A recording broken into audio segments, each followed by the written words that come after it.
Greetings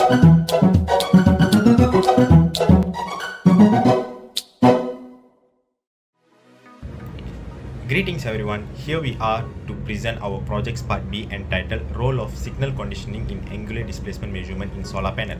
I am Balahariharran 2210188.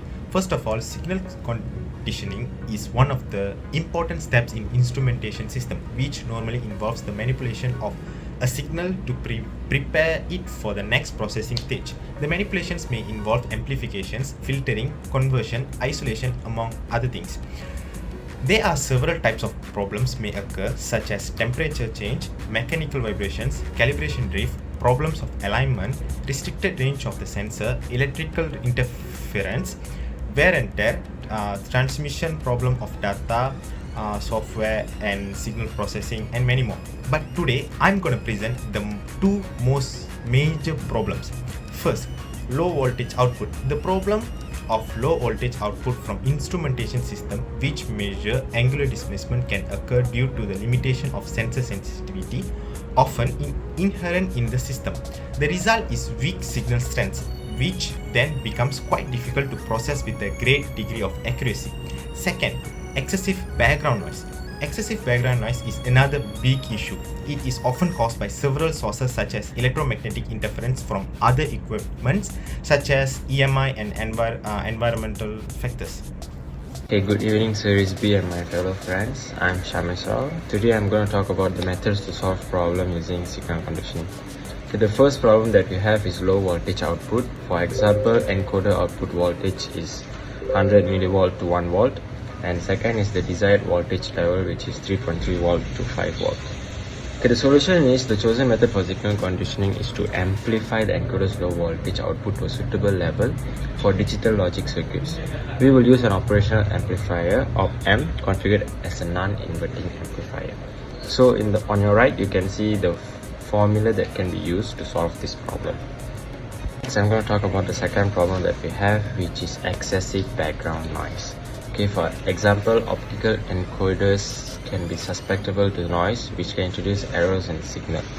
So the solution for this problem is use filtering technique to remove noise. A low pass filter can be implemented to allow the desired signal frequencies to pass while attenuating higher frequency noises. On your right you can see an example of a low pass circuit that can be used to solve this problem. That is all from me. Thank you. My name is Parvin, metric number 2210148. Hello.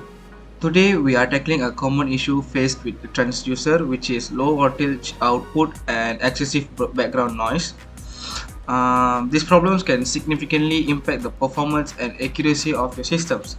So for the first problem, we will overcome it with using the operational amplifier, or known as Upnm. And for the second problem, which is excessive background noise, we suggest implementing a low pass filter. Now let's get into Tinkercad so I can explain you detailedly about the design and the functions. Alright, now let's get into the Tinkercad design. So first we will go through the excessive background noise problem first. So for the solution, we made this low pass active filter. Right, now let me explain the design and the function of this low pass active filter.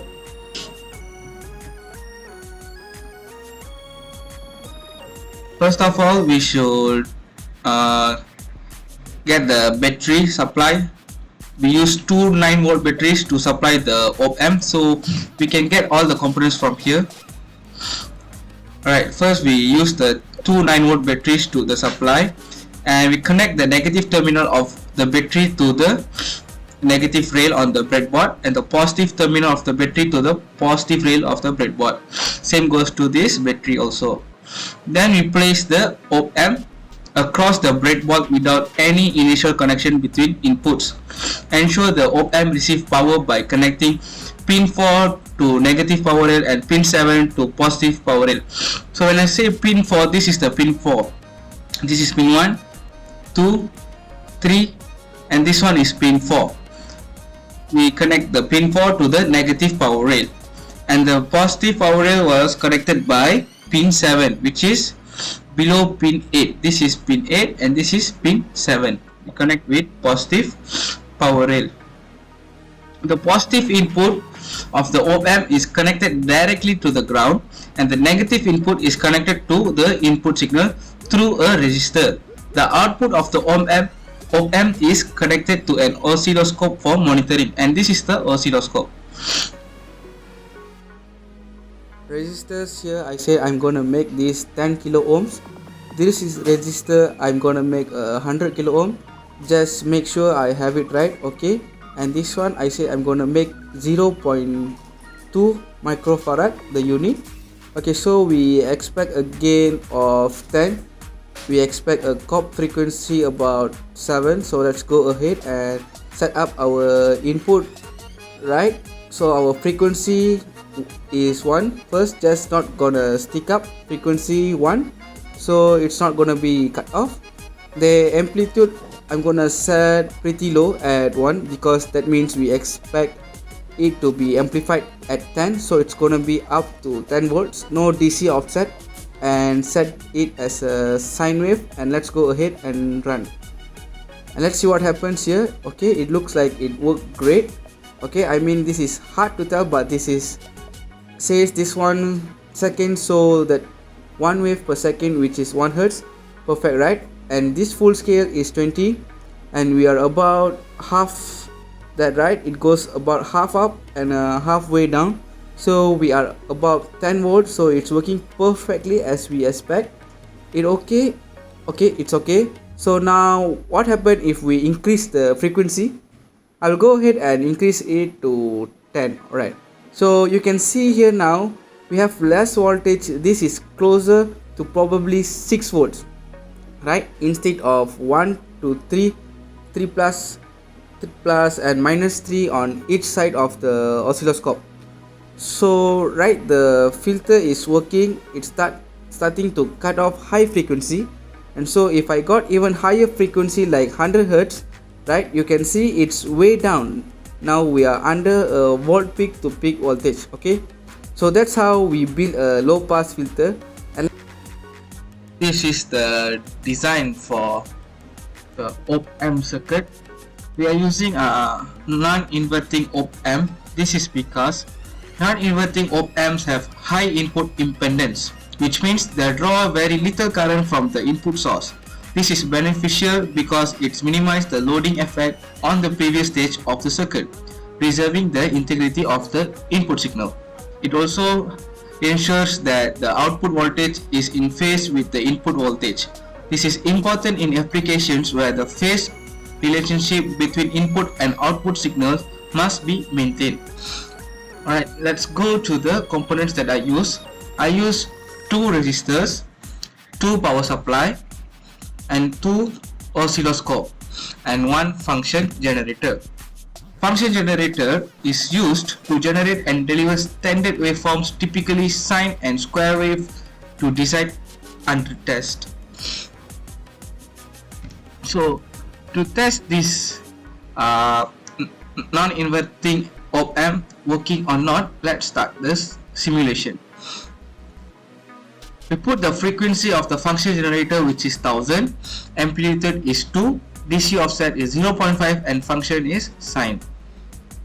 And the power supply is same, the voltage current is 5 at here, and same at here is also 5. Now let's start the simulation. So we can see at here with our own eyes, the voltage are same but the currents are different. It was 1.1 milliampere at here, but once it across the op-amp, it is 1.60 milliampere. This shows that the non-inverting op-amp is working very well. That's all from Parvin. Thank you. Now let's look at the conclusion. Signal conditioning is an essential component of instrumentation and measurement systems, tackling various challenges to ensure precise and reliable data acquisition. It significantly enhances both accuracy and precision by performing several critical operations. Weak signal amplifications boost low-level signals to measurable levels, while noise filtering removes unwanted interference, improving signal quality. Signal path isolation prevents external interference and ensures system safety, and linearization of sensor outputs converts non-linear sensor data into a linear form for accurate interpretation.